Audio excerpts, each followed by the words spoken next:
Ok, donc là, dans cette salle, on va voir l'intruder, hein, ok, on va découvrir comment utiliser l'intruder pour automatiser les demandes dans Burp Suite. Donc vous avez vu que je laisse en anglais volontairement hein, pour les abonnés qui sont en anglais sur ma chaîne, et comme ça ils peuvent suivre, ok? So, I will speak in French, hein, as always, but I let, euh, comment dire, the web page in English, ok? So you can understand. You can cover my voice with music, hein? Okay, it's better for you. Ok, donc là, qu'est-ce qu'on voit? On voit que dans les salles précédentes, on a couvert la fonctionnalité proxy, repeater de Bar Suite. Si on n'a pas terminé ces salles, bah revenez, allez voir mes vidéos, tout est en description. Ok. Surtout la Bar Basics, hein. Faites-la, c'est ma vidéo 1, sinon vous allez être complètement perdu. Donc l'intruder, ça permet d'automatiser les requêtes, hein, ce qui est très utile lors du fusing ou du brute forcing. Quelle est la différence entre le fusing et le brute forcing? Le brute forcing, on va attaquer hein, toutes les possibilités, soit on va attaquer toutes les possibilités à partir d'un dictionnaire. Ok. Le fuzzing, à l'inverse, hein, on peut avoir aussi de l'automatic fusing, mais on parle plus de manual fusing, c'est-à-dire qu'en se baladant et en appelant les ressources du serveur, on va comprendre les interactions, la logique derrière l'application web. Ok. Donc, on verra comment utiliser Intruder et exécuter ces deux fonctions en conjonction, puisqu'elles vont de pair, et c'est ce qu'on va voir aujourd'hui. Donc intruder, qu'est-ce qu'intruder? Bonne question, très bonne question. Ok. Donc intruder, eh ben comme je vous l'ai dit, hein, je vais me répéter, mais c'est bien de répéter les choses pour que ça soit bien clair. Donc l'intruder, c'est un outil de fuzzing hein, qui est intégré à Bursuite et nous permet de prendre une requête généralement capturée dans le proxy avant d'être transmise à intruder et de l'utiliser comme modèle pour envoyer automatiquement beaucoup plus de demandes avec des valeurs légèrement modifiées. Par exemple, en capturant une requête contenant une tentative de connexion, on pourrait ensuite configurer intruder pour échanger les champs de noms d'utilisateurs et de mots de passe contre des valeurs d'une liste de mots, d'une word list d'un dictionnaire, ce qui nous permettrait de faire une attaque de force brute sur le formulaire de connexion. De même, on pourrait, dans un fuzzing, hein, enfin via une word list de fuzzing, utiliser intruder pour fuzz tous les sous-répertoires, les points de terminaison et les hôtes virtuels. Hein. Le fuzzing, c'est un peu une technique d'énumération, de découverte hein, des sous-répertoires, des points de terminaison et des hôtes virtuels. Et une fois qu'on les connaît, on passe à notre attaque de force brute. Ok, on ne peut pas attaquer des sous-répertoires, des points de terminaison ou des hôtes virtuels qu'on ne connaît pas. Donc il y a une phase d'énumération, il y a une phase de recours, comme à chaque fois en hacking. Ok, donc cette fonctionnalité est très similaire à celle fournie par les outils de ligne de commande tels que WFuzz ou FUF. Ok, comme vous voulez. Donc, en bref, c'est la méthode d'automatisation des requêtes intruder est extrêmement puissante, surtout en version pro. Vous verrez malheureusement qu'en version CE, vous êtes limité. Ok, je referai une vidéo pour ceux qui n'ont pas vu comment craquer le Bar Suite Community. Hein, je ferai un petit tuto, je pense, sur le Discord. Voilà. Si vous n'êtes pas encore connecté au Discord, bah demandez-moi, je vous enverrai les liens d'invitation. Ok, donc cette restriction de vitesse, hein, eh ben, signifie que de nombreux pirates choisissent d'utiliser d'autres outils pour le fuzzing ou le brute forcing. Ok, parce que c'est extrêmement lent. Ok, hein. Tout est fait pour vous mettre des bâtons dans les roues et grosso modo, vous pouvez mener une vraie attaque qu'avec la version euh, en pro. Ok. Enfin, vous pouvez le faire, mais ça va être beaucoup, beaucoup plus lent. Donc ne vous basez pas sur les résultats que j'ai moi, puisque j'ai la version pro, puisque ça va aller 20 ou 30 fois plus rapidement. Ok? Ce que je fais en 30 secondes, peut-être chez vous, ça va mettre 5, 6, 7 minutes, 10 minutes. Ok? Donc soyez patient. Donc, qu'est-ce qu'on a? Donc contrôler, hein, pour rappel, hein, rappelez-vous des contrôles, soit on clique sur la demande envoyer intruder, comme dans la précédente vidéo, on faisait CTRL R, là on va faire CTRL I, parce que ça s'appelle intruder, ou on va sélectionner envoyer intruder, dans la précédente vidéo, on faisait envoyer au repeater, ok? Mais c'est toujours la même technique, ok? On vérifie dans l'intruder le target, hein, c'est notre hôte, le port généralement c'est 80 ou 443, ok? Si vous cochez Use HTTPS, ça va passer automatiquement sur le 443. Et ensuite, on a grosse partie. Ok. Donc on verra la partie option, hein, la partie resource pool. Payload, extrêmement important, c'est là qu'on va charger nos dictionnaires. Et la position, ça va nous permettre de choisir l'attaque qu'on veut et comment dire, la position au niveau, comment dire, du template en fait. Où c'est qu'on va insérer nos charges utiles militarisées dans la requête HTTP ou HTTPS, ok? Dans la méthode get ou post, ok? Donc les positions nous permettent de sélectionner un type d'attaque, nous les couvrirons plus tard, vous inquiétez pas, on va voir ça dans quelques minutes. Ainsi, bah, ça va nous permettre de configurer dans le modèle de demande où nous souhaitons insérer nos charges utiles, comme je vous le disais. Donc une charge utile, ok, on utilise tout le temps ce terme, vous devrez être maintenant un peu à l'aise avec, mais ça va nous permettre de sélectionner des valeurs à insérer dans chacune des positions que nous avons définies dans le sous-onglet précédent. Par exemple, on va pouvoir choisir de charger des éléments à partir d'une liste de mots qui vont servir de charge utile. On va faire du fuzzing via dictionnaire, on va faire du brute forcing via un dictionnaire, via une word list. La façon dont ceux-ci sont insérés dans le modèle dépend du type d'attaque que nous avons choisi dans l'onglet position. Donc vous allez voir qu'il y en a pas mal, hein, il y en a 4 ou 5 de mémoire, et on a de nombreux types de charges utiles qu'on peut choisir, hein. On peut par exemple utiliser une liste de mots via des regex, hein, des expressions régulières au niveau des réponses du serveur. Ok? Mais on verra ça plus tard. Donc charge utile nous permet également de modifier le comportement d'intruder. On va pouvoir définir des règles de pré-traitement à appliquer à chaque charge utile, hein. Ajouter un préfixe, un suffixe, faire une correspondance et remplacer ou ignorer si la charge utile correspond à une regex définie. Ok? Donc ça c'est vraiment important, hein, c'est la partie là. Ok? Ensuite on a le resource pool. Le resource pool, n'est pas particulièrement utile pour nous dans Burp Community classique. Dans la version pro, par contre, ça va permettre de répartir nos ressources entre les tâches. Ok? On va demander à Burp Suite d'effectuer différents types de tâches automatisées en arrière-plan et ça va nous permettre d'allouer manuellement la mémoire disponible et notre puissance de traitement entre ces tâches automatisées et l'intruder. Sans ces accès à ces tâches automatisées, il ne sert à rien de l'utiliser. Donc, on verra pas ça aujourd'hui dans cette vidéo. Mais je peux quand même vous montrer. Je vais aller dans quoi? Dans l'intruder. Et là, j'ai mon resource pool. OK?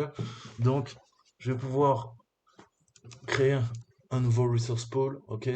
Faire des variations, attendre, hein, au niveau des requêtes, très utile, hein, pour pas se faire bloquer par le serveur.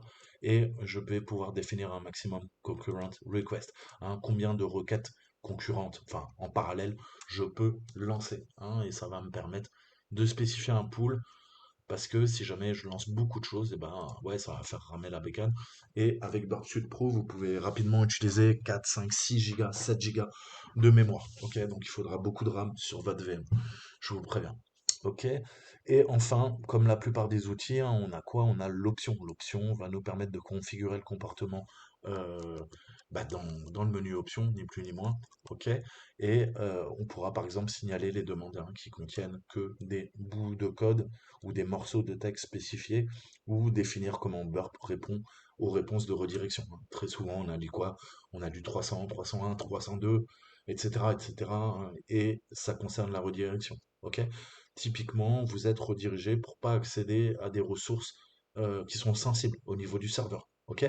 Dès que vous allez vous balader, hop, hop, hop, le serveur il dit non, non, toi t'es pas administrateur, t'as rien à faire dans Burp Suite Intruder, je te renvoie automatiquement sur tryacme.com à la racine. Ok? Donc ça, typiquement, c'est ce qu'on fait comme redirection. Ok? Pour sécuriser un temps soit peu le serveur. Ok? Donc si on prend cet exemple, le fusing, comment ça fonctionne? Eh ben, on va prendre un ensemble de données, on va l'appliquer à un paramètre pour tester quoi? Une fonctionnalité ou pour voir si elle existe. Ok? Nous pouvons choisir de fuzz tous les points de terminaison dans une application web, hein. Donc ça impliquerait de prendre quoi? Chaque mot d'une word list, d'un dictionnaire, et de l'ajouter à la fin d'une demande pour voir comment le serveur web répond. Ok? Donc là, qu'est-ce que je pourrais mettre? Je pourrais mettre éventuellement, voilà, je sais pas, admin, ok? Ou upload, ou download, ok? Ou API, ok? Je vais mettre ce que je veux, ok? Ok. Quelle option nous permet de définir quelles informations seront capturées dans le résultat de l'intrus. Bah, en fait, c'est l'attaque results. Comment je sais ça? Je vais aller là-dedans, je vais dans options et je vois là, attack result. Ok? Donc, au niveau des réglages, hein, comment l'information est capturée au niveau du résultat de nos attaques. Ok? Donc, est-ce que je vais stocker les requests, les réponses, hein, et pouvoir jouer sur du store full payload et essayer de faire du denial de service, hein. Je peux faire une attaque DOS, pardon, et voir, hein, dans ce cas-là, il n'y aura aucun résultat vu que c'est une attaque de déni de service. Bref, on va pouvoir jouer là-dessus, ok? Et au niveau euh, des payloads, hein, on a donc je vous disais une, deux, trois, quatre attaques, hein, que je vais vous expliquer. Et c'est au niveau de position. On a le payload position qui va nous permettre de crafter notre attaque. J'ai dit position. Ok? Donc les positions. Bien comprendre ça parce que sinon vous n'arriverez jamais à rien, tout simplement. C'est la position qui va permettre de lancer une attaque qui va réussir. Et pour cela, on doit connaître les points de terminaison, on doit connaître les ressources qui sont faillibles en fait, hein. Donc lorsqu'on cherche à effectuer une attaque avec Intruder, la première chose que nous devons faire est de regarder les positions. Les positions. Donc positions, ok? Les positions indiquent à Intruder où insérer les charges utiles, hein, et on verra plus tard quelles sont les charges utiles. Donc là, on est dans position, on a choisi sniper, et on voit que, qu'est-ce que j'ai décidé? Automatiquement, Burp Suite, hein, nous trouve quoi? Nous trouve deux champs, hein, sur lesquels on peut travailler. En effet, visiblement, c'est quoi? Là, il y a une interface de programmation, en tout cas une ressource qui est appelée support login. Requête en poste, visiblement, c'est une connexion. Ok, c'est une connexion et à une mire de connexion. On nous demande quoi? Un username et un exploit, un password. Ok. Donc là, si je fais ça, qu'est-ce que je vais faire? Je vais dire, écoute, à partir d'un dictionnaire, tu vas me tester toutes les possibilités, à la fois sur le champ username et sur le champ password. Donc on voit qu'il y a ce petit signe, hein, et ça passe en couleur. Ok? Donc nous, très souvent, il trouve ce qu'il faut, mais Burp va tenter de déterminer les endroits les plus probables où nous pourrions insérer automatiquement une charge utile. Ils sont soulignés en vert et entourés on appelle ça des silk rows, hein, silk rows en anglais. En français, je sais même plus comment on dit. Hein, add, vous voyez que je peux l'ajouter. Clear, ça va me permettre de nettoyer, hein. Les entrées, par défaut, on peut faire un mode auto, mais quand on a de l'expérience, le premier truc qu'on fait, c'est un clear. On choisit ce qu'on veut et on l'ajoute à la main. Ok? Là, je travaille que sur username. Là, je travaille sur les deux. Auto, il me sélectionne les deux. Clear, ça me permet de nettoyer. Ok? Donc ça, c'est vraiment important, hein. L'ajouter va nous permettre de définir de nouvelles positions en les mettant en surbrillance dans l'éditeur et en cliquant sur le bouton. Le clear supprime toutes les positions définies. C'est le premier truc à faire généralement pour pas être emmerdé. Nous laissant avec une toile vierge pour définir la nôtre. Et enfin, tenter automatiquement, enfin le auto, hein, ça va permettre de sélectionner automatiquement les positions les plus probables. Ok? Donc ça peut être utile si on a effacé les positions par défaut et qu'on veut les récupérer. Ok? Donc on voit notre GIF, hein, et on voit qu'on peut jouer donc sur différentes positions. Ok?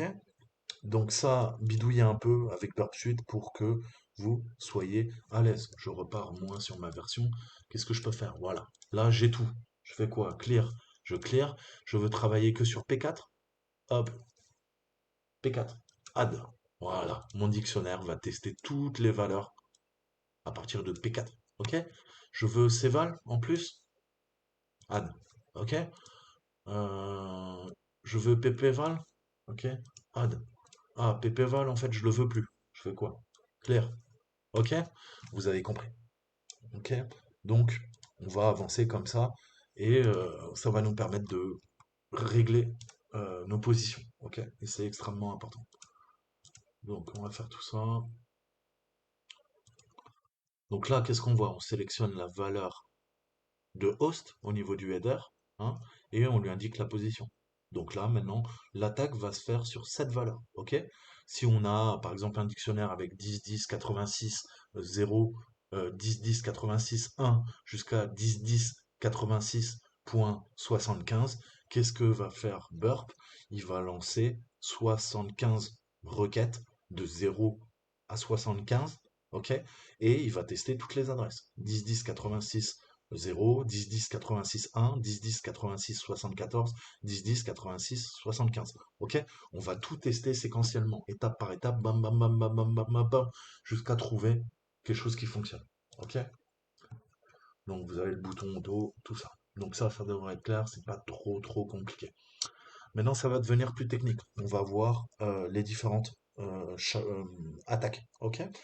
Donc, on a, comme je vous le disais, quatre attaques, hein. Le sniper, le bélier, qu'on appelle battering ram, hein, la fourche, et qui est pitchfork, et la bombe à fragmentation, ok, cluster bomb, ok. Donc chaque type d'attaque a sa situation, ok. Le plus dur, ça doit être de comprendre en fait quand est-ce que je dois utiliser une attaque de sniper, quand est-ce que je dois attaquer via un bélier, via la fourche ou via ma bombe à fragmentation, ok. Donc là, je vais vous parler du sniper, ok, sharpshooter. On va voir le sniper. Qu'est-ce que nous permet de faire l'attaque du sniper? Alors, le sniper, c'est le plus commun du type d'attaque, hein. 50% du temps, vous allez utiliser cette charge utile, ok, ce type d'attaque. Donc, lorsqu'une attaque de tueur d'élite est effectuée, on va fournir juste un ensemble de charges utiles, ok. Par exemple, il peut s'agir d'un fichier unique contenant une liste de mots ou une plage de nombres, ok. Une attaque simple par dictionnaire, si vous voulez. À partir de maintenant, on va se référer en fait à une liste d'éléments à insérer dans les demandes en utilisant la terminologie Burp Suite qu'on appelle ensemble de charges utiles, ok? Ce qu'on appelle le payload set en anglais, ok? Donc ça, c'est vraiment le payload set, il va falloir être à l'aise là-dessus et bien comprendre, ok? Donc Intruder prendra chaque charge utile dans un ensemble de charges utiles et le mettra dans chaque position définie à tour de rôle. C'est pour ça, pour que l'attaque fonctionne, il nous faut notre attaque, il nous faut quoi? Notre payload set et il nous faut nos positions. C'est avec cette sainte trinité qu'on va pouvoir attaquer le serveur. Ok? Donc jetons un petit coup d'œil.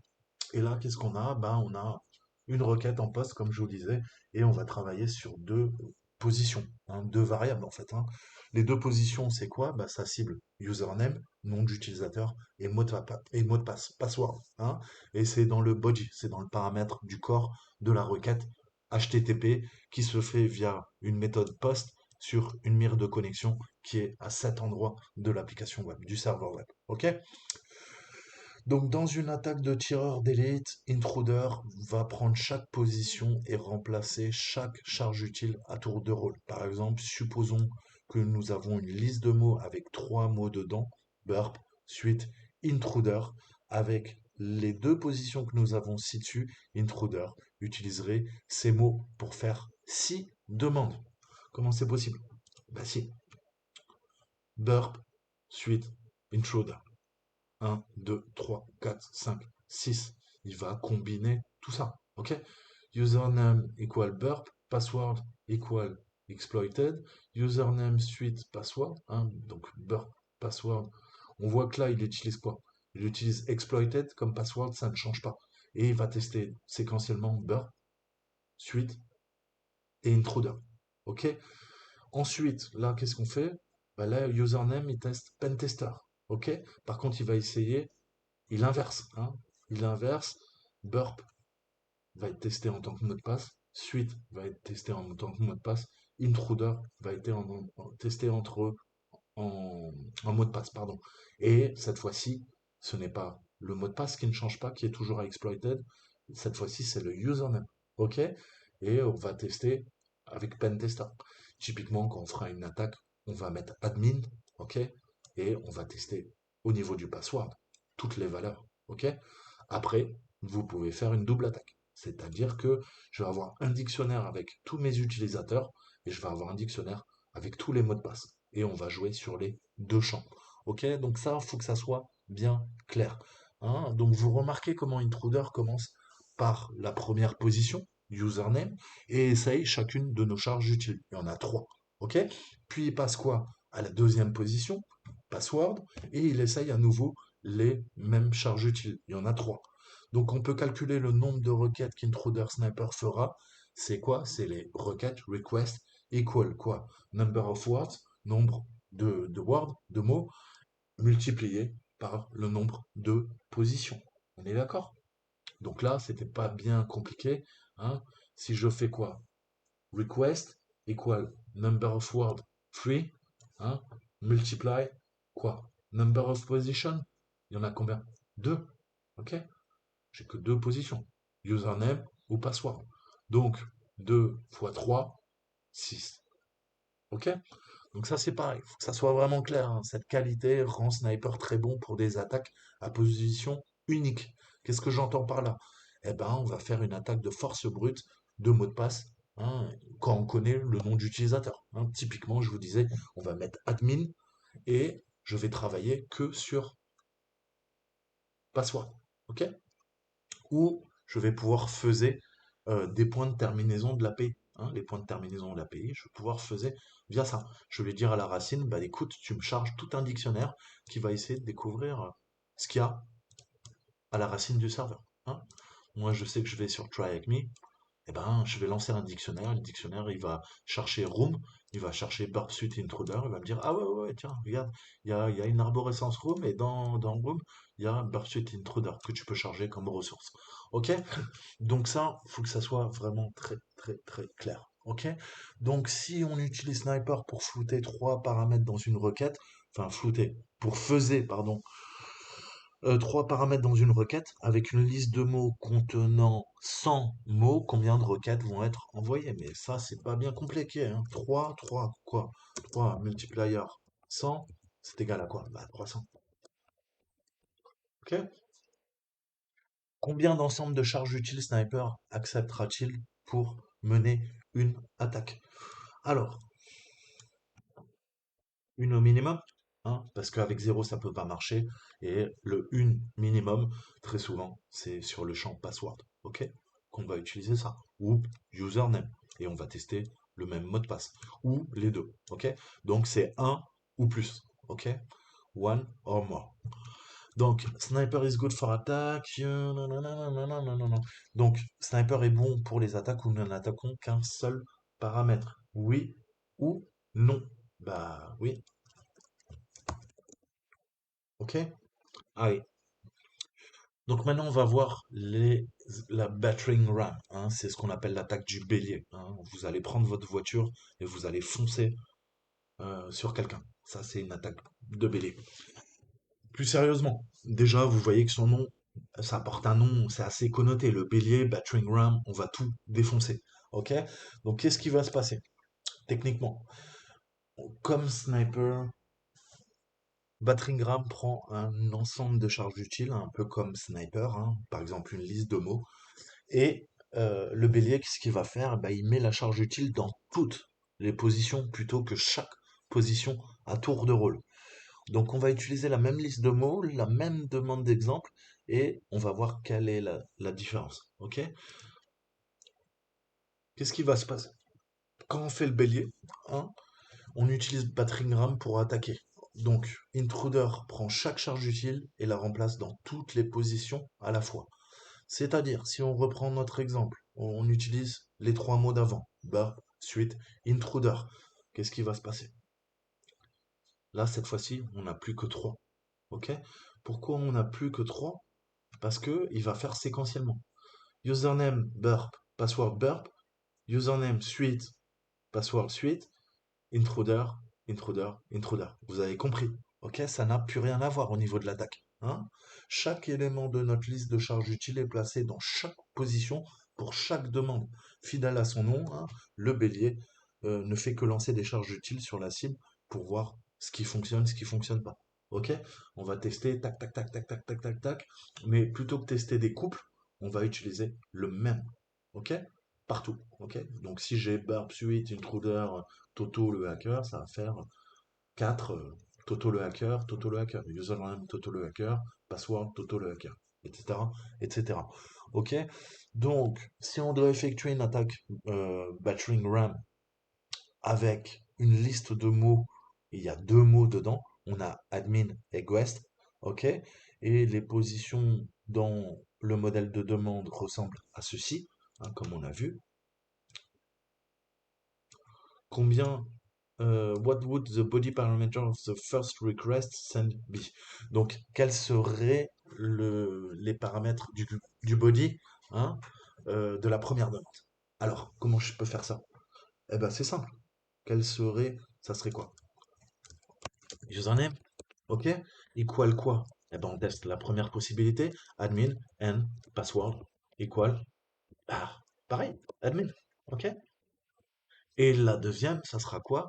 Eh ben, ça sera username guest and password equal guest. OK? Second request. OK? Deuxième requête. Donc ça, pareil, il faut que ça soit très clair, c'est pas bien compliqué, il faut juste piger, prendre le temps de bien comprendre. Ensuite, le pitchfork. OK? Donc la fourche. La fourche, qu'est-ce qui se passe avec notre fourche? Pitchfork, il est où le pitchfork?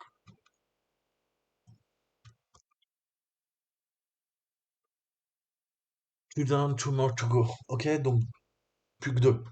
Le pitchfork, c'est le type d'attaque que vous êtes le plus susceptible d'utiliser. Il peut être utile de penser comme plusieurs tireurs d'élite, hein. C'est comme plusieurs snipers. Pitchfork, c'est plusieurs snipers en même temps. Là où Sniper utilise un ensemble de charges utiles, qu'il utilise simultanément pour toutes les positions, Pitchfork utilise un ensemble de charges utiles par position, jusqu'à un maximum de 20, et les parcours toutes en même temps. Ok? Donc ce type d'attaque peut prendre un peu de temps pour se faire une idée en tête, hein, mais on va utiliser notre exemple de force brute, et cette fois-ci on va utiliser deux listes de mots. Ok? Donc on a quoi?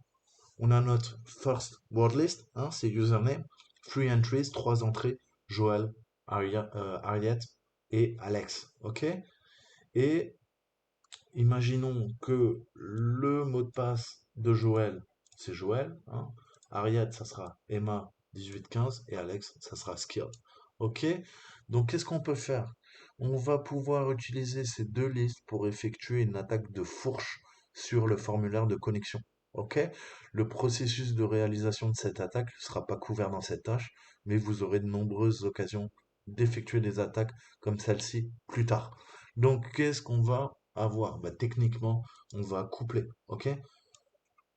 Joël, Joël, Harriet, Ima, Alex, Skill. Ok? Free request. Ok? Donc, qu'est-ce qu'on voit? On voit comment Pitchfork prend le premier élément de chaque liste et le place dans la demande. Un par position.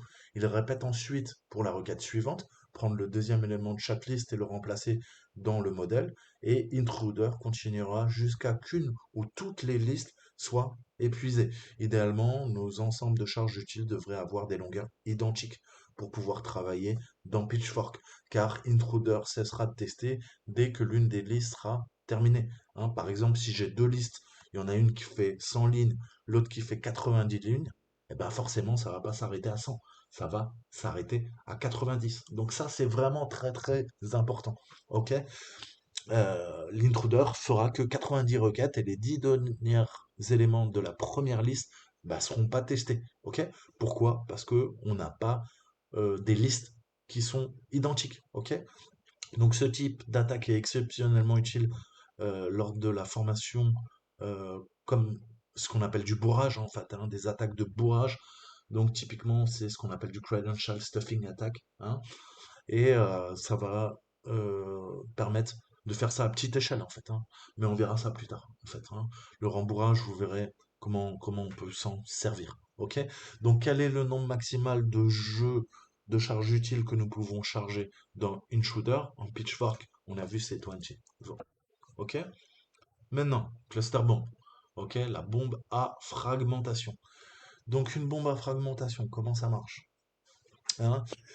Ça nous permet de choisir plusieurs ensembles de charges utiles, un par position, jusqu'à un maximum également de 20. Ok? Cependant, alors que le pitchfork parcourt chaque ensemble de charges utiles simultanément, ok? Qu'est-ce que va faire la fragmentation? Elle parcourt chaque ensemble de charges utiles individuellement, en s'assurant que chaque combinaison possible de charges utiles est testée. Reprenons le même exemple. Joël, Ariette, Alex, Joël, Emma. Ok. Donc maintenant, qu'est-ce que ça va faire? Ok? Cette fois, hein, on va supposer que nous avons nous ne savons pas quel mot de passe appartient à quel utilisateur. Nous avons trois utilisateurs, trois mots de passe, mais nous ne savons pas comment les faire correspondre. Dans ce cas, on va utiliser un attentat à la bombe. Non, je devrais pas dire ça, je vais me faire censurer par Google. On va utiliser le cluster bomb, ok, pour chaque combinaison de valeurs, ok. L'étape de demande pour nos positions de nom et de mot de passe ressemble donc à ceci. Ok? Là, cette fois-ci, ça va faire quoi? Bah, ça va tester toutes les possibilités. Ok? 1, 2, 3, 1, 2, 3. 3 fois 3, 3 fois 3, 9. Ok?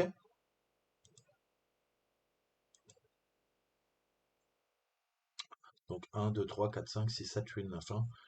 3 multiplier multiply 3 equal 9. Ok? 9 requests with each one. Ok?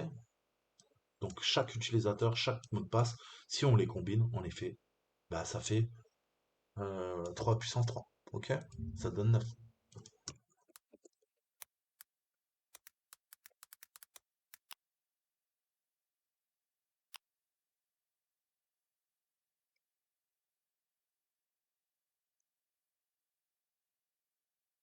Euh, donc ça nous donne 9. 3 multiplié par 3. Ok? Donc là ensuite, ils nous disent petit calcul, qu'on comprenne bien. Nous avons trois ensembles de charges utiles. Le premier ensemble contient 1000 lignes. Le second contient 2 lignes. Et le troisième contient 3 lignes. Combien de requêtes Intruder fera-t-il en utilisant ces ensembles de charges utiles dans une attaque par fragmentation? Combien il va faire?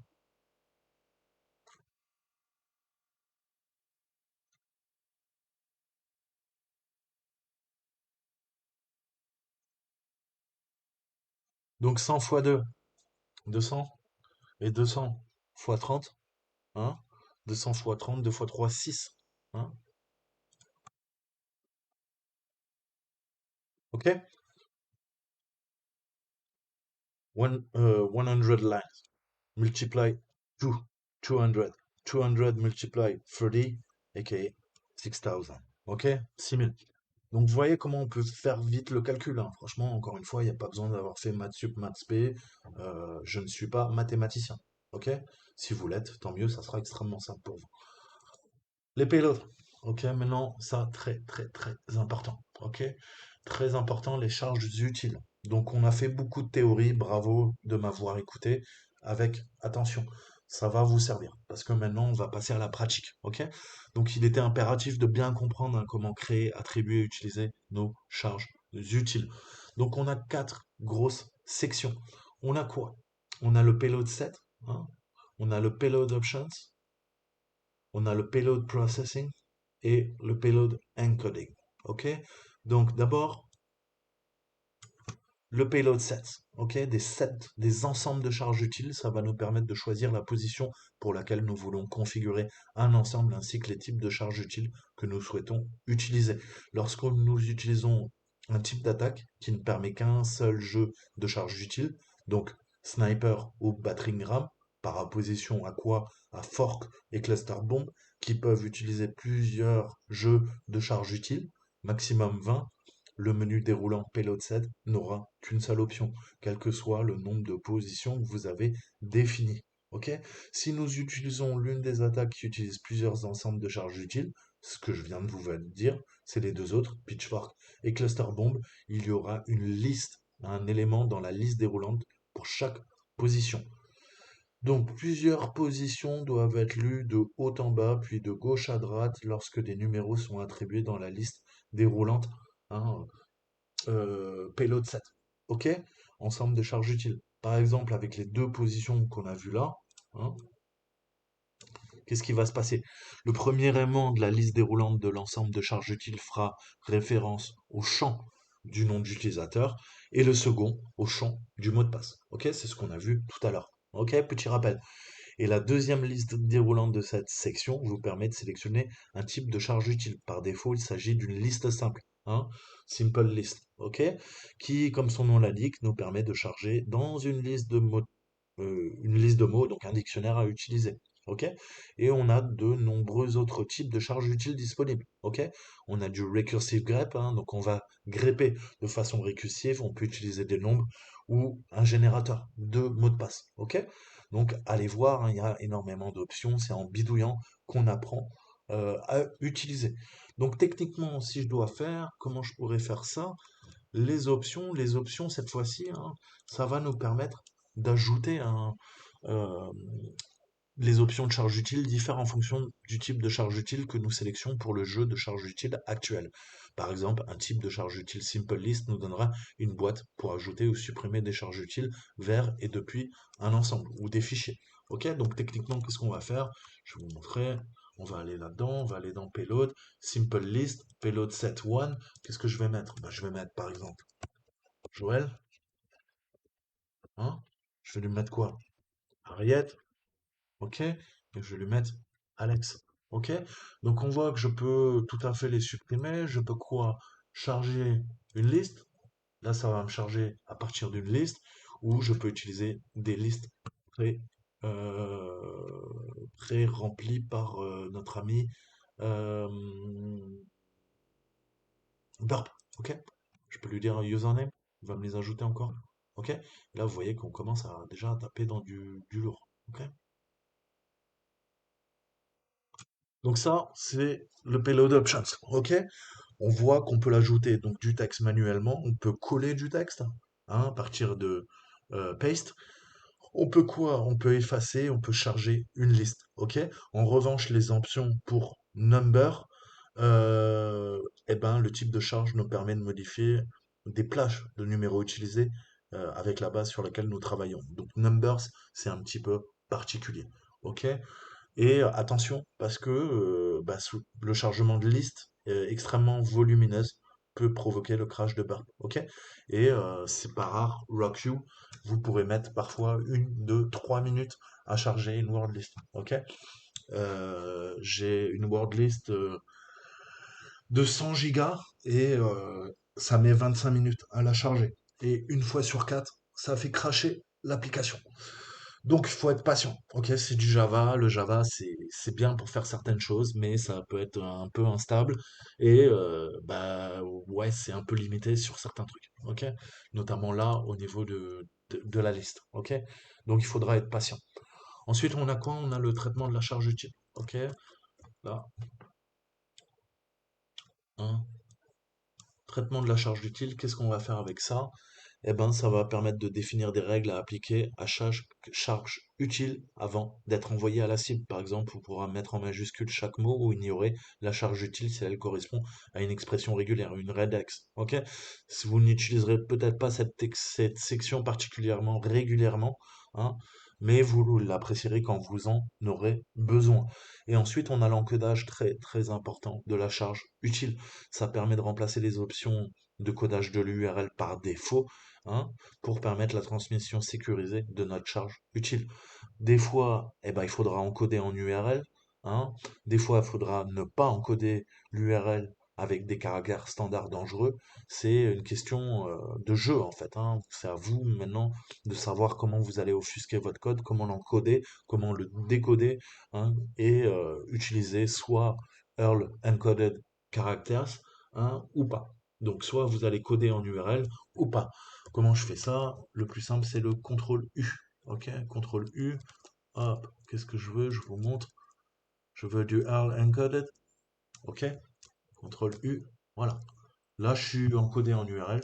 Là, je peux faire un double, triple, quadruple, cinq, quintuple, sextuple, encodage en Earl encode.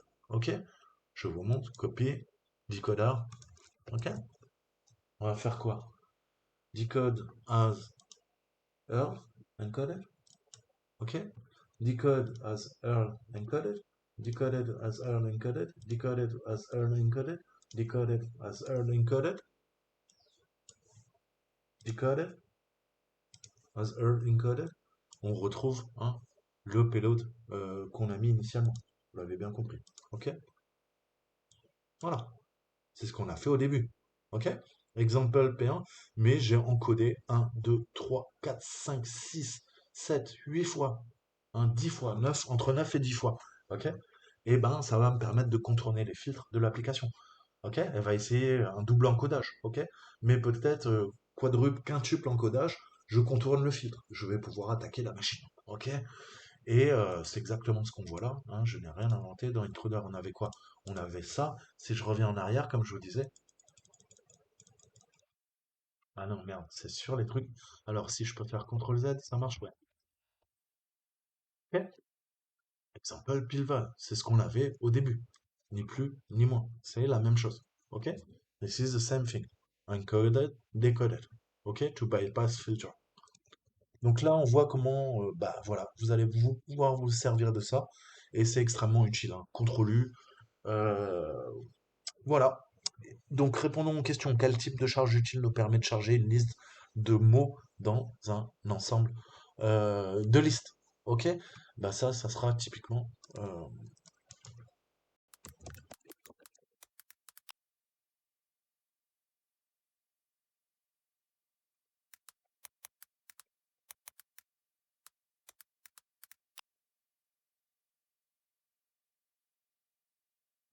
Alors, which payload let us load a list of words into a payload set? Alors, quelle charge utile nous permet de charger une liste de mots dans un ensemble de charges utiles? Très très bonne question. Alors, on va regarder. Déjà, je vais vous montrer aussi un truc, ce qu'on disait tout à l'heure. Comment vous pouvez équilibrer vos charges? Là, je vois quoi? Je vois que mon payload count, il est à 212 705, mais mon request count, il est à 425 410. Ça veut dire quoi? Bah, que ça va s'arrêter à 212 705. J'irai pas jusqu'à 425 410. Pourquoi? Bah, tout simplement parce que j'ai pas d'équilibrage au niveau de ma word list. Ok? Donc ça, j'espère que c'est clair aussi, ce qu'on disait tout à l'heure. Donc là, je vais faire quoi? Je vais utiliser une simple list, hein, si je dois utiliser. euh, ok? Une liste de mots, c'est une word list, donc ça sera ma simple list. Ok? Et which payload processing, donc quelle règle de traitement de charge utile pourrions-nous utiliser pour ajouter des caractères à la fin de chaque charge utile? Hmm.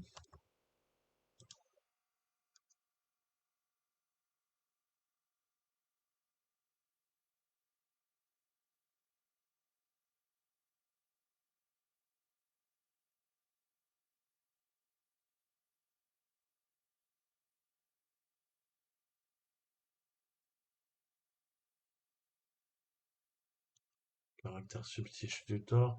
Donc vous voyez que vous en avez un paquet, hein. On va pouvoir substituer, hein. Là, c'est le runtime life. Qu'est-ce que je peux lui dire encore? Custom itérateur. Hein, on va itérer. Là, on va faire de la substitution. Là, on va jouer sur la casse, hein, récursive, grep, type Unicode, hein, caractère blocks.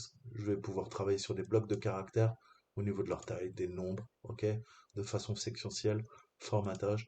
Je vais pouvoir travailler sur des dates, ok.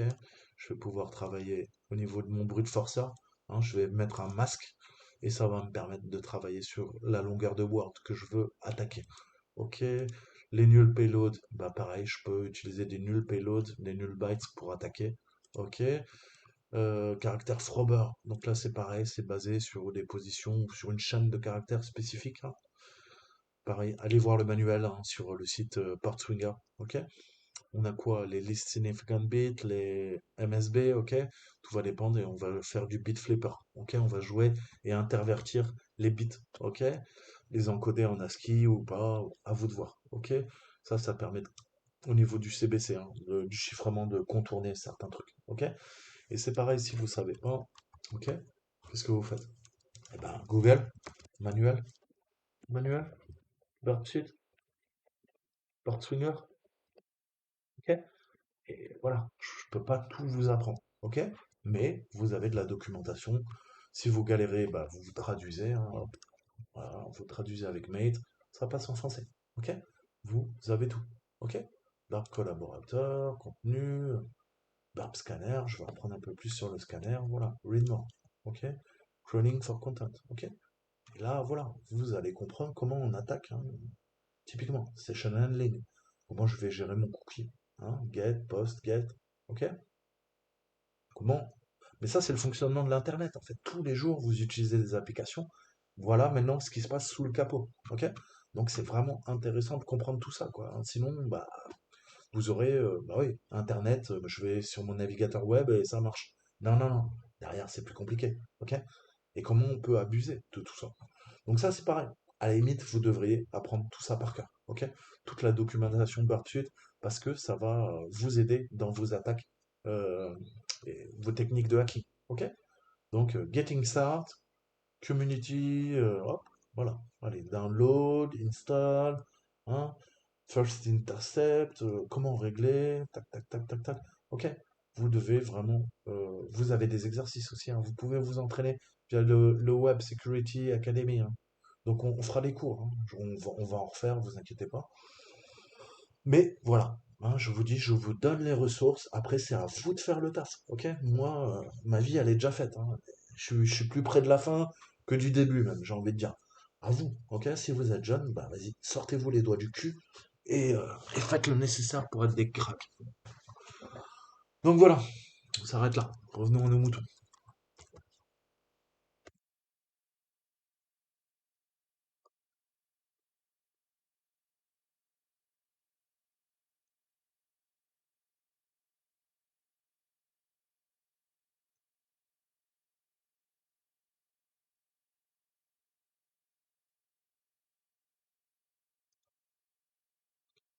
Alors, il est où son payload processing? Donc, c'est ce qu'on a dit là, hein. On va utiliser des Redx. Alors, on va aller voir le payload processing. Alors, le processing, il est là. Ah, on va faire quoi? Donc, préfixe, add suffixe, hein, match replace, substring, on va travailler sous le reverse. Donc tout ça, c'est soit de l'encodage, soit du hachage, soit on va travailler sur des expressions régulières, travailler sur des expressions format brut, format burp, ajouter des préfixes, des suffixes, faire du remplacement, hein, et faire des comparaisons au niveau des chaînes, des sous-chaînes de caractères, modifier la casse. Tout ça, hein, ça va permettre de jouer au niveau de nos attaques. Donc, s'il nous demande, qu'est-ce qu'on doit faire? On doit euh, add préfixe, hein, je pense que ça sera ça. Add suffixe, pardon. Préfixe, c'est après.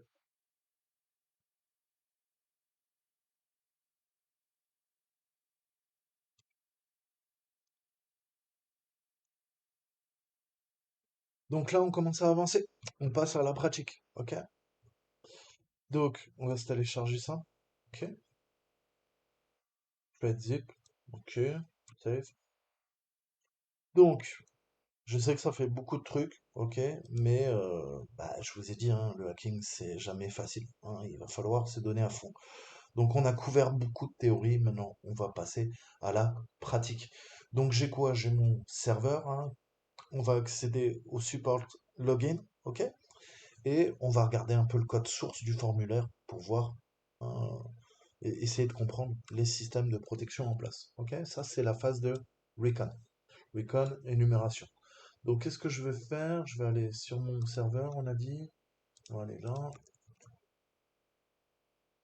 Alors oui, non, pardon. Je vais aller dans mon navigateur, je repasse proxy. Cancel, on passe en proxy, interception, ok? Non, j'en ai plus besoin, au revoir, close,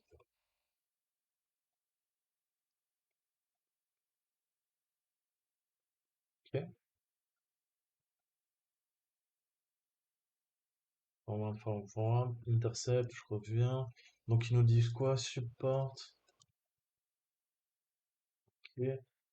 Et là, visiblement, il y a un truc qui s'appelle login. Je sais pas pourquoi il est allé sur ta carte.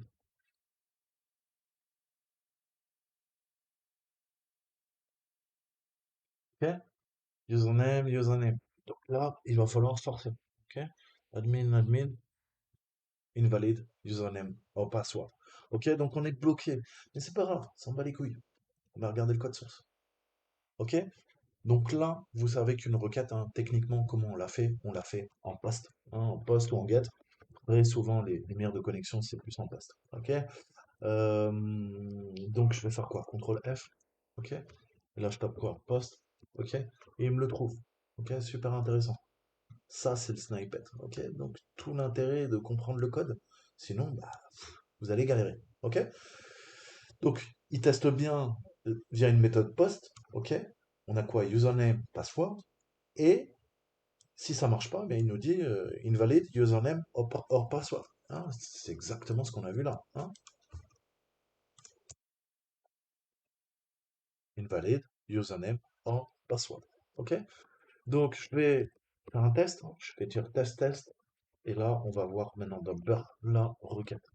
Je repasse en interception, j'envoie, je récupère la requête.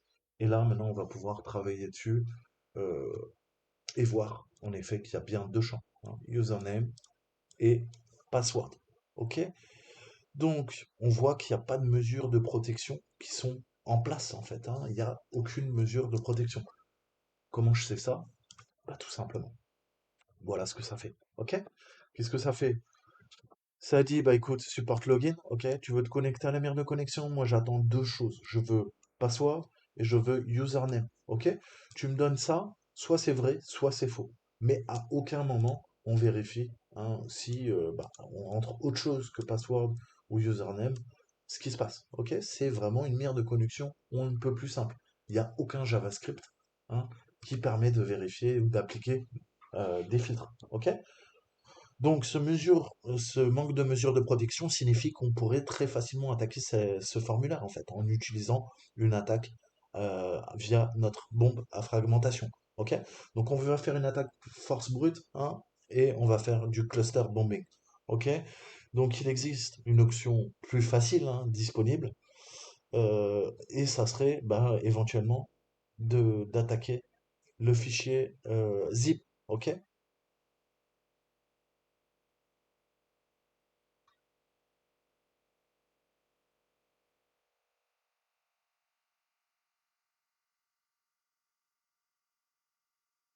Donc, mettons-nous en situation. Ok? Bastion Hosting, c'est un scénario, a été frappé par une cyberattaque il y a 3 mois. Hein. L'attaque a entraîné la fuite de tous les noms d'utilisateurs, d'emails et de mots de passe en texte brut de leurs employés. On a dit aux employés de changer leur mot de passe immédiatement, cependant, peut-être qu'un ou deux, ou peut-être plus, n'ont pas écouté. Ok? Donc, eh ben, on va venir exploiter ça et on va lancer notre attaque. Ok? Donc, qu'est-ce qu'on va faire? Comme on l'a vu, on a une liste de noms d'utilisateurs connus. Chaque associé à un mot de passe, nous pouvons donc éviter de faire une attaque de force brute, hein, et on va utiliser à la place la fameuse attaque de quoi? De bourrage d'informations. Ok? This time, hein, on va faire quoi? On va faire le credential stuffing attack. Ok? Vous verrez que c'est beaucoup plus rapide lors de l'utilisation de la version pro, mais vous y arriverez quand même avec la version facile. Ok, enfin gratuite, pardon. Donc, qu'est-ce qu'on va faire? On va aller récupérer euh, le zip. Ok, Bastion Hosting Crate. Ok, unzip. Ok, donc on a quoi? On a combine. Ok, on a quoi? On a email. Ok, on a quoi? On a password. Ok, et on a quoi? Username. Ok, donc on va conjuguer tout ça. Ok, on voit qu'on a quatre listes de mots. On a quatre dictionnaires. Un email, un nom d'utilisateur, un mot de passe, et ensuite une combinaison des trois.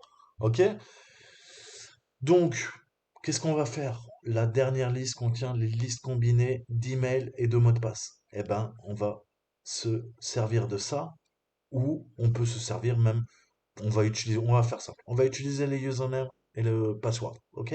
C'est deux listes et on va voir comment bah, ça interagit. Ok? Donc là, je suis sur quoi? J'ai intercepté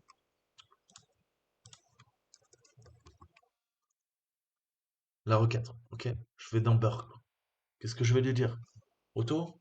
Inspecteur? Intercept? Intruder? Qu'est-ce que je vais lui dire? Chut. Contrôler. Ok? Intruder. Je veux quoi? Position. clear, auto. On va mettre sur auto. Ok? Donc là, on est bien. Maintenant, qu'est-ce que je veux? Hein? On va faire, euh, on va aller dans position. On va choisir donc le nom d'utilisateur et de mot de passe. Et pour l'instant, on n'a que deux positions, hein. On n'a que ça qu'on peut attaquer, hein. Si on a déjà visité certaines pages du site, on aura peut-être un cookie de session, ok, qui peut être présent. Là, on voit qu'il n'est pas présent, donc j'en ai pas besoin, ok. Et on va donc maintenant travailler avec un pitchfork, ok. Donc je veux quoi? Sniper? Non, non, je veux pitchfork, ok. Pitchfork, ok. Donc maintenant qu'on a choisi Pitchfork, il faut quoi? Il faut régler nos charges utiles. Ok? On a deux charges utiles. Payload, qu'est-ce que je veux? Deux. Ok? Et je veux quoi? Simple list. Ok? Donc on voit que ceux-ci ne sont pas nommés. Hein? Nous ne savons pas le fait que le nom de d'utilisateur est à gauche du champ de mot de passe et que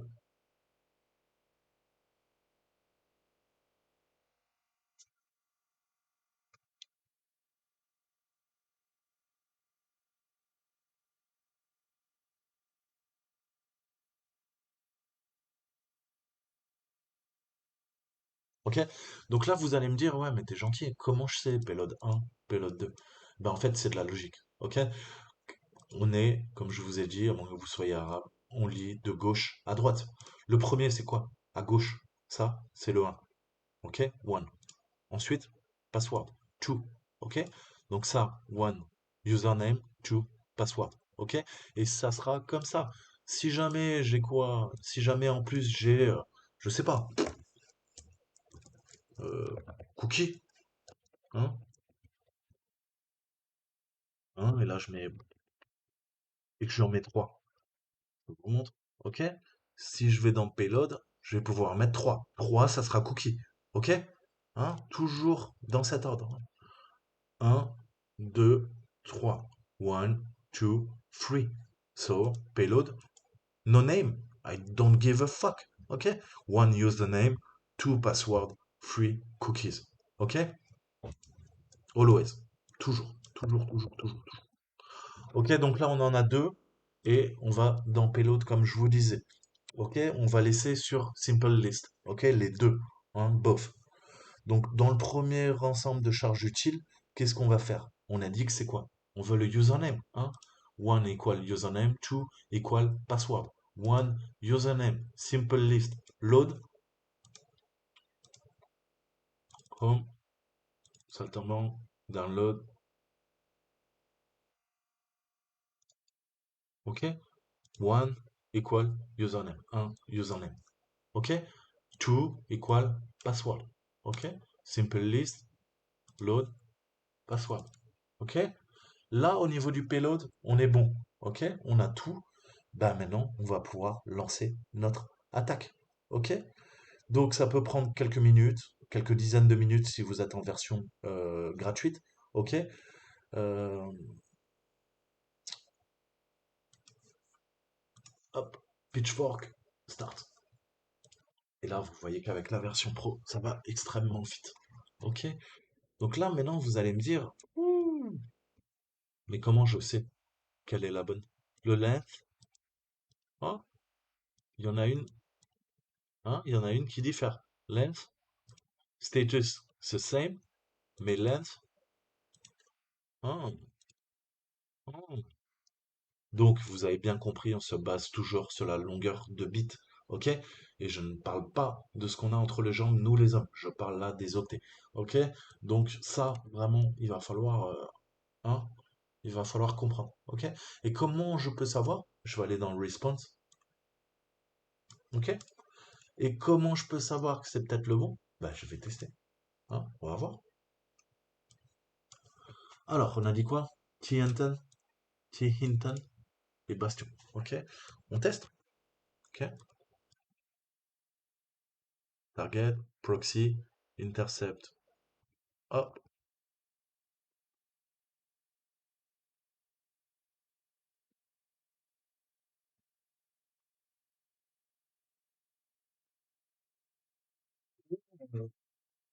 ticket ID, your assigned ticket. Ok? Donc on voit que bah, ça a marché notre attaque. Ok? Et je sais que bah, en fonction de la longueur, eh ben, ça sera le bon. Donc c'est comme ça qu'on sait que l'attaque a marché, ok? Puisque en termes de temps, hein, la base de données va pas mettre le même temps, hein, si jamais c'est le bon mot de passe, ou si jamais elle doit vérifier c'est le mauvais mot de passe, ok? D'accord? Donc pourquoi? Bah, comme je vous ai toujours dit, une base de données, ça va mettre plus de temps si elle doit parcourir tous les utilisateurs, vérifier que c'est le bon mot de passe et connecter l'utilisateur que si elle doit parcourir toute la liste des utilisateurs et là dire à l'utilisateur non, non, t'en fais pas partie, dégage. Ok? Donc ça, en termes de temporalité, on va pouvoir faire des attaques temporaires. Savoir en fonction du temps que met la base de données, je vais savoir si j'ai trouvé le bon mot de passe ou pas. Et en termes de longueur, hein, au niveau des octets, eh ben c'est pareil. En termes de longueur, qu'est-ce que vous voyez? Vous voyez très précisément qu'elles ont toutes les mêmes longueurs. Sauf, sauf quoi? Bah, sauf celle qu'on a lancée, ok? Sauf celle qu'on a lancée, et le résultat, on est la preuve, ok? Elles ont toutes 674, sauf celle qui a réussi. Celle qui a réussi, il y a quoi? Eh ben, elle a 593, ok? Donc, ça sera toujours celle qui diffère. On cherche une différence au niveau de la longueur pour savoir que c'est la 34e request avec l'utilisateur Tintin et Bastion qui a fonctionné. OK? Et les codes d'erreur, c'est 302. Elles sont toutes en 302. Vous ne basez pas là-dessus. Pareil. OK? Donc ça, c'est important de comprendre. OK? Vous voyez que, voilà, on a même le coup qui change dans rien. OK? Donc voilà, c'est une attaque simple, hein. On voit qu'on a envoyé une centaine de demandes et comment je sais laquelle est bonne, eh ben, ça va être en fonction du code, hein, de l'état de la différence. La solution la plus courante en fait à ce problème consiste à utiliser le code d'état de la réponse pour différencier des connexions réussies ou infructueuses. Ça fonctionne que s'il y a des différences dans le code d'état. Mais nous, elles sont toutes en 302, donc on ne peut pas se baser là-dessus. OK? Et les demandes de connexion échouées fourniraient un 401. On est d'accord. Mais là, elles sont toutes en 302. OK? Donc, comment je peux vérifier? Là, j'ai que des redirections en 302. Eh ben, je vais vérifier la longueur des réponses. OK? Pour identifier les différences entre elles. Hein? On voit qu'une tentative de connexion réussie peut avoir une réponse, par exemple, en 400. Et lorsqu'une connexion infructueuse peut donner une réponse en 600. OK? En triant sur les longueurs, je trouve la bonne solution. OK? Et vous devrez tout le temps, tout le temps, tout le temps faire ça. OK? Donc bravo, vous avez réussi grâce au Pitchfork à faire une attaque de bourrage d'informations via Burpsuite. Voilà. Donc maintenant on a un petit défi. OK? On va passer au défi. Donc là on voit, on lui a fait l'amour, ça passe crème.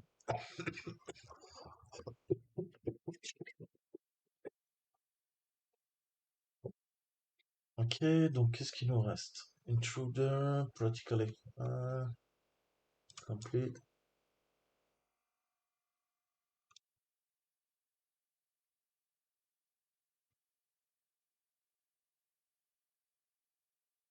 OK, challenge.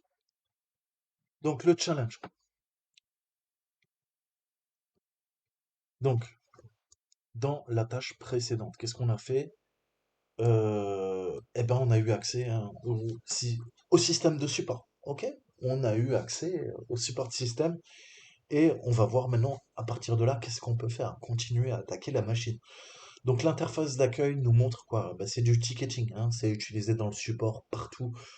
Quand vous faites de la supervision, vous avez un problème, vous allez ouvrir un ticket d'incident, ok, qui va être routé vers le N1, N2, N3, enfin c'est le N1 qui fait ça, et ça va être routé vers le N2, et si le N2 peut pas solutionner, ça sera escaladé au N3, ok, N1, N2, N3, like we use to do support ticketing, hein, in IT. Ok?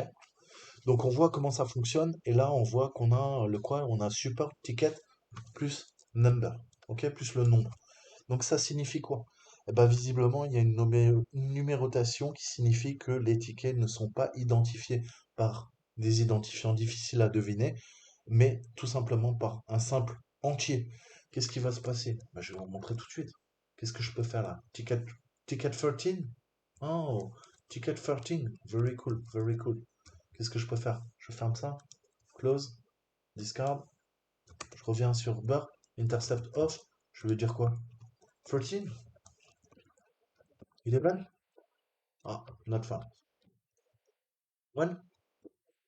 Non. 15? Ok? Vous avez compris. On va pouvoir faiser et bah, lui demander d'intégrer quoi? Eh ben, des nombres, ok? Je sais que je peux générer des nombres avec Burpsheet, ok? Donc ça va être de la balle. C'est une faille qu'on appelle quoi? C'est du IDOR, ok? Insecure Direct Object Reference, ok? Donc c'est donc direction vers des références d'objets qui sont mal sécurisées, si on devait le traduire, ok? Donc ça veut dire quoi? Ça veut dire que je connais mon point de terminaison, hein, c'est support ticket, et là-dedans, bah, il y a quelque chose qui varie, et ça permet d'afficher les tickets de l'utilisateur. Donc, je vais configurer le point de terminaison, hein, pour permettre d'afficher les tickets attribués à notre utilisateur, et je vais faiser le point de terminaison. Comme il n'y a pas de contrôle d'accès correct défini, ça va me permettre de lire tous les tickets existants. OK? Donc on va faiser le point de terminaison et on va voir comment on peut faire ça. Donc qu'est-ce que je fais? Je prends ça, ok, j'intercepte, je rentre dedans, ok, j'intercepte la communication, j'ai mon cookie, et là je vais faire quoi? Je vais faire un intruder, ok? Qu'est-ce qu'on veut? Qu'est-ce qu'on veut attaquer? Non, c'est ça qu'on veut attaquer, ok? Donc je fais quoi? Je fais un clear, add, ok? Ça, j'en veux pas, ok, clear, je garde le même cookie, et c'est ça que je vais faire. On va faire un sniper, ok? Je veux quoi? Payload, simple list, 0 à 9. Tester, le test, ok? Lens, on est en 404.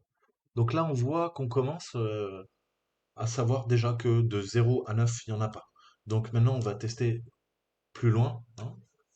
Discard, je vais dire quoi? On va aller là-dedans, ok?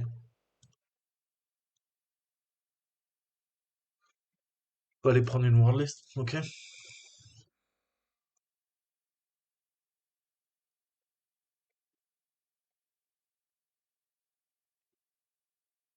Ok, donc là, je fais mon dictionnaire à la main.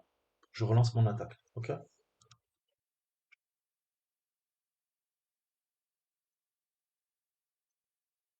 Ok? Donc là, on voit qu'il n'y en a aucun qui correspond. C'est plutôt étrange.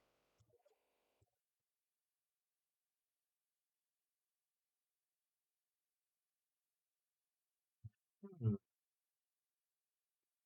Donc on est en 404. Ah, et là on a un code de 100. Ok? 200. Donc là, vous voyez, ici, là, voilà, si je n'avais pas les yeux en face du trou. 4910. On voit hein, qu'il y a une différence. Et on est en 200. Donc qui dit 200 dit OK. Qui dit OK dit response. Résultat 24. Response. OK? J'ai Bastion, copyright, copy. Donc ça a testé quoi? Ça a testé le payload 13. Le payload 13, timer 50. Le payload 13, il testait quoi? Il testait 24.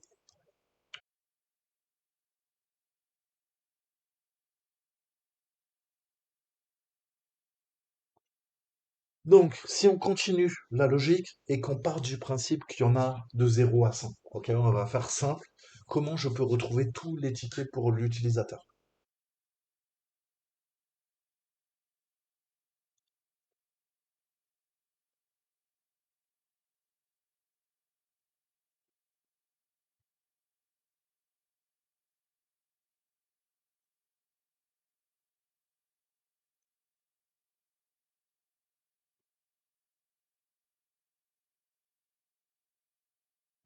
C'est quoi, pourquoi ça fait 100?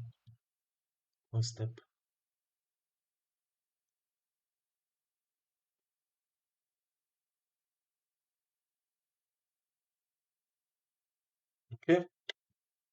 De 1 à 100, step, bah un par un, itération, ok? Et là, qu'est-ce qu'on voit? On filtre, et là, on voit qu'on a une, deux, trois, quatre, cinq réponses qui sont différentes. Ok? Donc je récupère quoi? Je récupère le 52.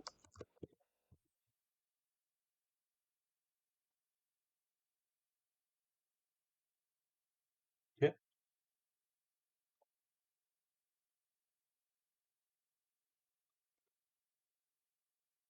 Qu'est-ce que je récupère également? Continuons, que vous compreniez bien. Le 13, on l'a vu, le 78, le 74, le 77.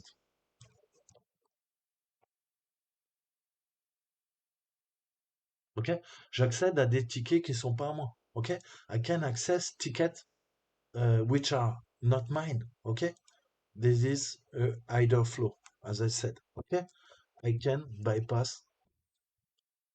Okay, and look for someone else tickets. Hein? Voilà. Bon, j'espère que vous avez pigé. Ok. Donc ça, c'est fait. Maintenant, qu'est-ce qu'on va faire? Couillon de chien qui arrête pas d'aboyer. Discard.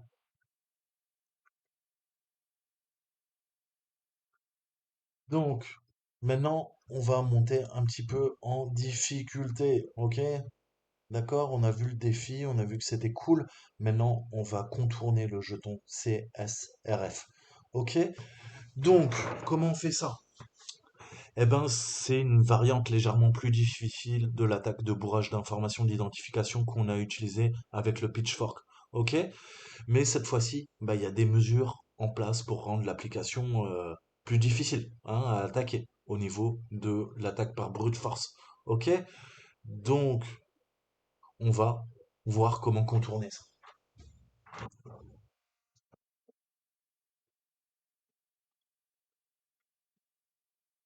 Donc, on va récupérer la requête.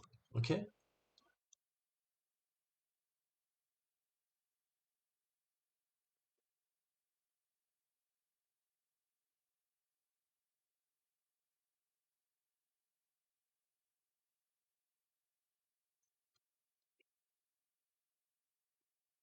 Ok. Administration login. Ouh, login token. Value. Ok? On a ça et on a quoi? On a password, username, comme tout à l'heure. Il y a un problème, ça doit générer un cookie.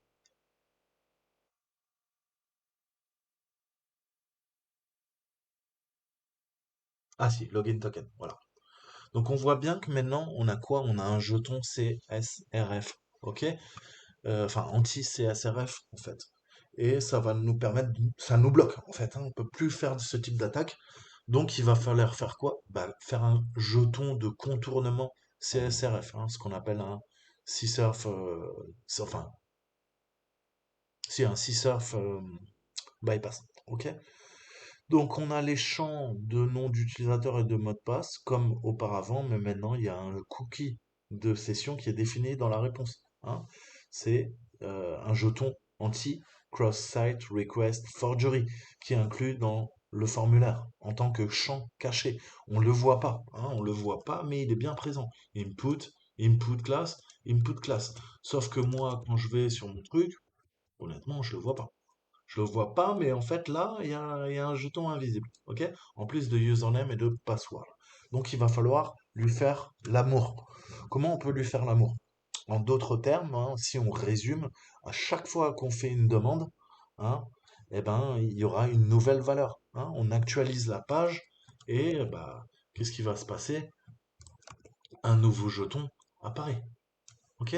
Forward, fait, je réactualise, nouveau jeton qui apparaît. Ok? Donc ça nous complique considérablement la tâche. Mais c'est pas impossible. Donc on doit extraire les valeurs valides pour les deux en fait, hein. On a, qu'est-ce qu'on a? À chaque fois qu'on charge la page, on a le password, le username et le cookie. Donc en d'autres termes, chaque fois que nous tenterons de nous connecter, on va avoir besoin des valeurs uniques pour le cookie de session et également le login token. Ok? Comment je fais ça? Bah là, on a le cookie session et au niveau du source, on a un login token. Ok? Donc on voit que c'est vraiment, il va falloir feinter si vous voulez. Ok? On voit ici le login token et on a le cookie session à chaque fois dans la requête lorsqu'on essaye de se connecter là. Donc comment on peut lui faire l'amour? Je vous disais, ben, on va utiliser les macros. Ok? Ok? On va faire du grep récursif.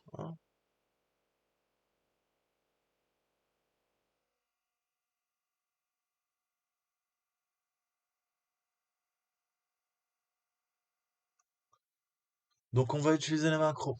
Comment on fait ça? Eh ben, dans de nombreux cas, en fait, on pourrait utiliser la technique du grep récursif qui serait beaucoup plus facile à mettre en place. Malheureusement, ici, on a quoi? Eh ben, il va falloir la faire à la dure. Ok? On a l'application web qui nous redirige vers la page de connexion plutôt que de simplement nous montrer nos deux paramètres cibles. Ok? Donc, plus précisément, on va définir une macro. Qu'est-ce qu'une macro? Vous le savez, c'est un court ensemble d'actions qui sont répétées à exécuter avant chaque requête. Ça va permettre de saisir un cookie de session unique et un jeton de connexion correspondant, puis de les remplacer dans chacune de nos demandes lors de l'attaque. Ok? Donc comment on fait ça? Ça c'est la clé, hein. Is the key of success to bypass CSRF token. Ok? Donc comment on va faire ça? On va lancer notre proxy, on va essayer de se connecter. Ça tombe bien, on l'a là. Hop là, hop là. Test, test, login. Ok? Proxy. Ah, là on a quoi? Username, password, login token et cookie. Ok? On travaille sur quatre choses. Quatre choses en même temps en fait. Donc je vais vous montrer comment on fait. Là, j'ai la bonne requête en place. Je la renvoie à l'intruder. Dans l'intruder, qu'est-ce qu'il nous faut? On va faire un pitchfork. Ok? Pitchfork, parce que on a plusieurs trucs à attaquer, hein. Qu'est-ce qu'on veut? On veut l'attaqueur et le test. Ok? Donc je fais un clear et je vais lui dire test. Ok? Add et test. Ok? Pour l'instant, on ne touche pas à cela. Ok? Donc, c'est ce qu'on fait là. Je vous montre, hein. Pitchfork attaque. Ok? Username password. Form field, hein. The two position will be ended by our macro. Ok? We switch to the payload setup, huh? And we will use the previous username and password word list. Okay? And we will launch our uh, attack. Okay?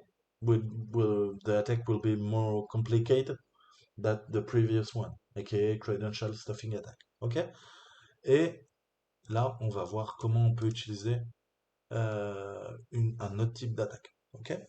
So I will show you. We will do a macro. Okay? Grab CSRF. I will show you. Okay? School, intruder, scope, rule, CSF, token grab. Ok?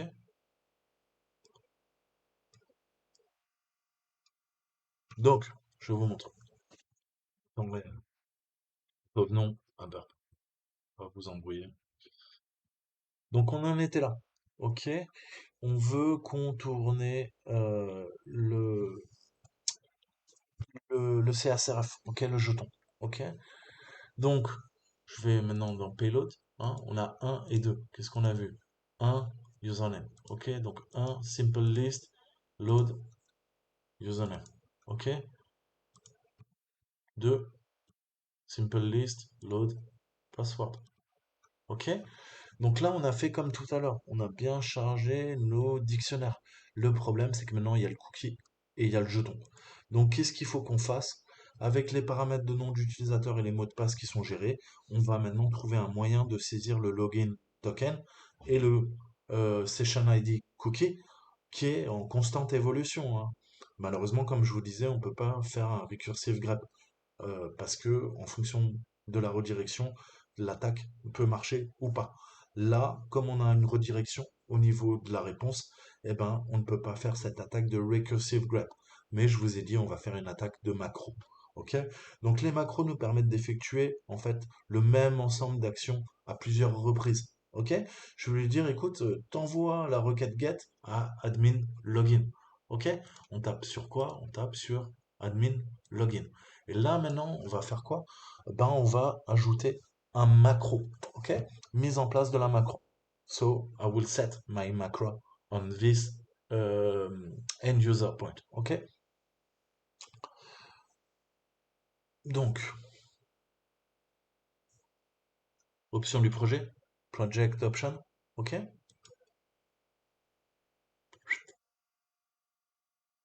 Timeout, platform, connection, HTTP, status, streaming, TLS, server, session, cookie jar. Oh, macro. Donc, hein, a macro is a sequence of one or more requests. You can use macro within session handling rules to perform tasks such as logging in the application, obtaining anti-CSRF token. Okay, we want anti-CSRF tokens. Okay. Donc, qu'est-ce qu'on lui dit? C'est cette option-là. On est bon. Maintenant, je vais lui dire quoi? Add, ajouter. Hein? Et là, on a un menu. Dans le menu, je veux quoi? C'est quoi que j'attaque? Hein? I choose the right, hein? The right request, the right method, and the right endpoint. Ok? Je prends le bon point de terminaison, la bonne adresse IP, le bon, et en effet, moi, je veux me connecter en poste à cette adresse ici. Ok? Donc là, je la sélectionne. Ok? Je l'ai là. Ok? Et on va lui dire quoi? On va lui dire OK, en fait. Ok? Donc là, je l'ai sélectionné. Maintenant, on va lui donner, you name the macro like you want. Ok? CSRF. Moi, je mets ça. Ok. Donc là, on est bon et on a mis en place notre macro. Cette macro, on va venir s'en servir ensuite et vous allez voir que elle va faire le taf. Ok? Donc là, je suis dans quoi? Je suis dans là-dedans. Ok. Ok. Et on voit maintenant que on a notre macro là et cookie jar scanner, ça a été modifié au niveau du session handling rules. Ok? Donc on voit que ça a mis à jour tout ça. Ok? Donc maintenant qu'on a notre macro qui est défini, on va définir des règles de gestion de session qui définissent la manière en fait dont la macro doit être utilisée. Ok? Donc toujours sous l'onglet sous session, qu'est-ce qu'on va faire? On va venir s'ajouter des règles. Ok?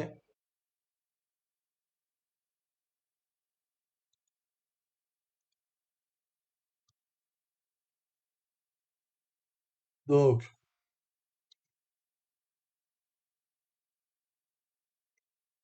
donc on voit qu'on a quoi? On a notre nouvelle règle et on a quoi? Détail et portée. Ok? Donc, dans le détail, qu'est-ce qu'on fait? Roule 1 en plein macro. Je vais lui dire quoi? Donc maintenant on passe au scope. Ok? Donc, on a quoi? On a le tool scoped, hein? Tool scoped, je décoche tout. Hein? Et il nous faut quoi? Nous, on veut l'intruder. Le reste ne nous intéresse pas. OK? On se focalise sur l'intruder. OK?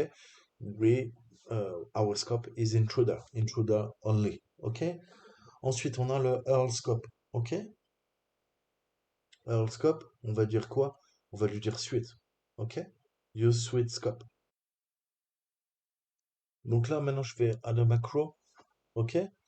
Là, on va faire un edit, on va lui donner la valeur, ok?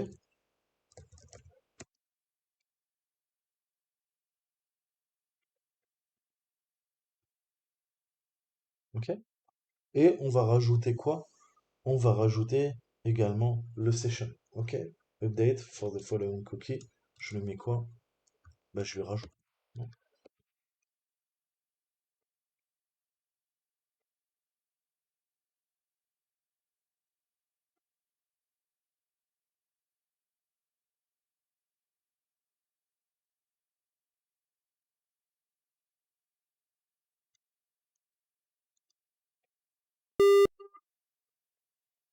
Ok? Close. Et là, c'est pas bon. Update only with the following parameter. Update only with the following parameters.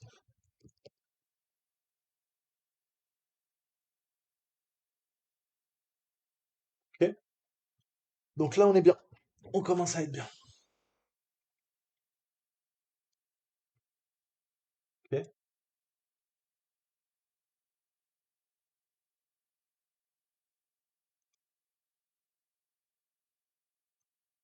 Run macro CSRF. Ok? Ok. Et là, on voit que macro intruder vient d'être hein, géré. On l'a modifié. Ok? Et maintenant, on va pouvoir lancer notre attaque. Ok?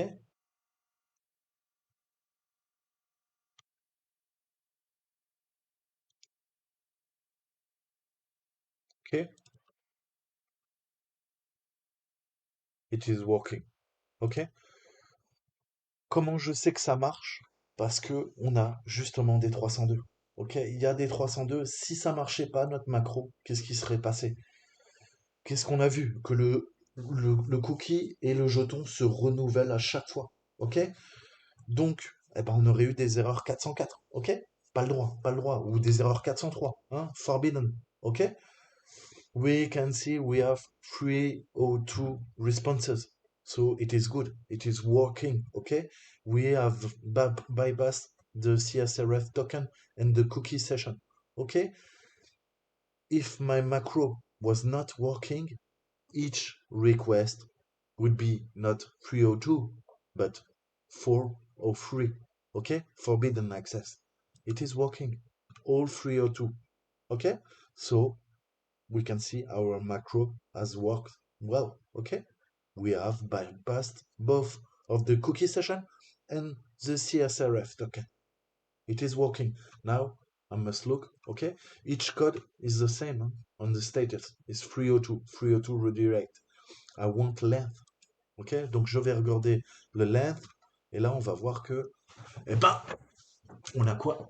Bim! Sullivan G-Crammer. Ok, on teste? Let's test that. Ok,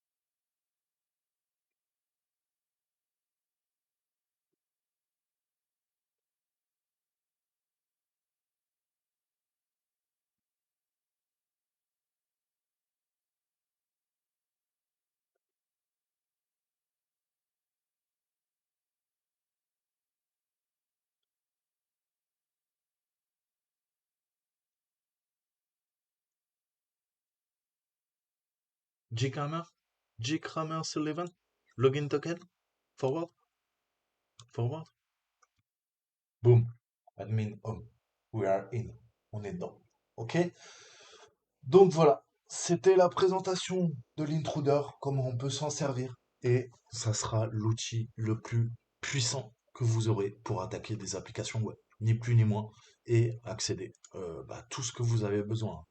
Donc on a examiné et utilisé l'aspect de l'intruder hein, au sein du framework. J'espère que j'ai été clair, c'était un peu long, hein, mais voilà les bases en fait hein, qu'il faut apprendre Maintenant, vous devriez être à l'aise à utiliser l'intruder, le repeater, connaître les bases de Burp Suite pour pouvoir faire du pen test d'application web, ok? Application web, pen testing. Ok, vous devriez être à l'aise avec le concept d'utilisation des macros pour étendre les fonctionnalités de Burp et également voir tout ce qui est sous la pointe de l'iceberg, hein. Là, c'est des exemples. On ne fait que survoler, c'est la partie émergée. Maintenant, il y a toute la partie immergée, ok? Et comme je vous disais, c'est plutôt des centaines d'heures, des milliers d'heures pour parfaitement maîtriser l'outil, ok? Mais vous avez toute la documentation sur PortSwinger que je vous mettrai en description. Allez lire, comprenez, ok? Comprenez ce que vous faites. Ça s'appelle l'intelligence, ok? Si c'est juste pour reproduire des vidéos sur YouTube, il n'y a aucun intérêt si vous ne comprenez pas ce que vous faites. Ok? Donc, dans la prochaine salle du module, on examinera certains outils moins connus de Burpsuite. Voilà, bah écoutez, je vous dis à très bientôt.